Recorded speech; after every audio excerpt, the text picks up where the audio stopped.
Have you ever been so bored that you literally paint a chart for fun? That was me about 2 months ago. So today I want to show you 6 ways to make charts that build trust with your audience, that tell a better story, and that drive better decisions. My name is Matt, and I've been working with data for over 5 years now, so I've seen my fair share of charts. Let's imagine that you're the analyst that has to understand if increasing our subscription model price from $50 to $100 was beneficial. The easiest way to do that is to start by creating a chart and seeing how our revenue evolved before and after the price change. So let's say we started with this chart. The x-axis shows the months, the first y-axis is the total revenue, the second y-axis, which is the bars, represents the volume. And you can clearly see that in November and December, the revenue was hovering around 100K. And then after the price change, the revenue increased dramatically, and so did the volume.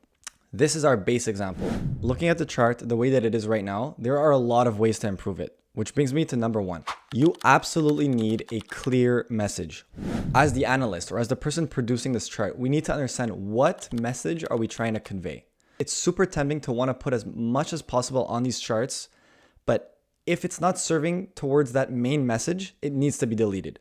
For this example, what we're trying to answer is, was it revenue positive to increase our price? Since we're only really interested in revenue for this type of question, we don't need the volume, so we can completely eliminate the second y-axis. Now, the second thing we want to consider is the context. Do we need to give additional context to our audience?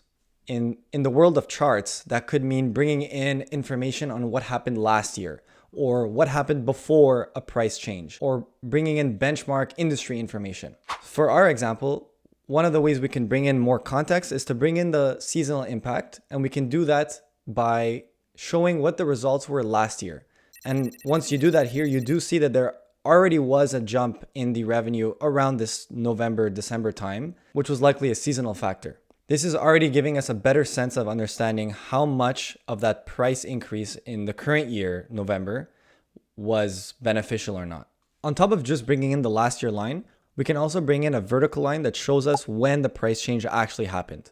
This allows us to better understand when was the time that we actually saw the price change. We can also bring in the counterfactual line, so the line of what would have happened if we did not change the price, to allow us to actually see what was that impact from the price change. If you want more information on this, you can watch my last video, which was on this topic.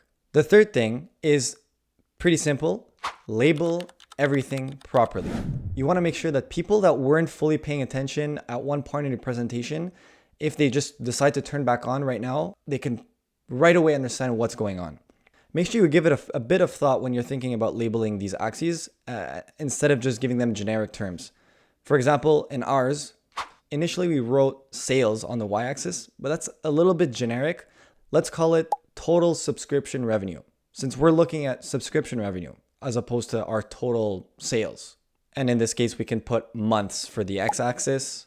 And the title, you can either decide to be very descriptive of what you're actually seeing, like revenue jumps after price change, or keep it a bit more generic, like total subscription revenue over the past 6 months.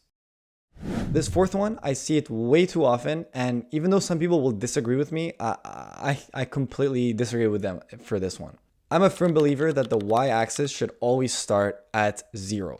In the current graph, instead of giving the impression to the viewer that our revenue has doubled or tripled, it's more in the range of double-digit percentages.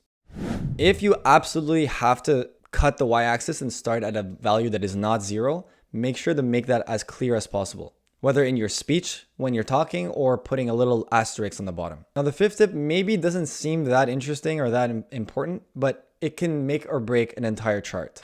The colors. The way I like to think about them is, let's just keep one color unless we want to call out something specifically. So in our example, we want to call out the current year line much more than the last year line, because the last year, it's in the past, it's not as interesting. So one thing we can do is keep the current year color vibrant, and let's make the last year color gray. People will always turn their attention to the very vibrant colors. So if ever you do input different colors, make sure that it makes sense in the context of your chart. A couple things to mention. Green is good. Red is bad. Gray is not that interesting. And the last tip is to keep in mind that there could be some viewers that are colorblind. Whether it's a full color blindness or, mixing some similar colors with each other. To incorporate this into your charts, make sure that the colors are different enough from each other. And if that can't happen, then at least put some different patterns on your charts, like dotted lines or bar charts with lines through them. After going through all of these tips, I think the most important one is definitely the first one. It's incredibly important for us to understand what is the message that we're trying to convey, and then ask ourselves, is the chart actually helping in that? If it isn't, remove it. You don't always need to be showing a chart. If you can stick with these 6 tips, I can guarantee you'll make some very pretty charts. Thanks for watching.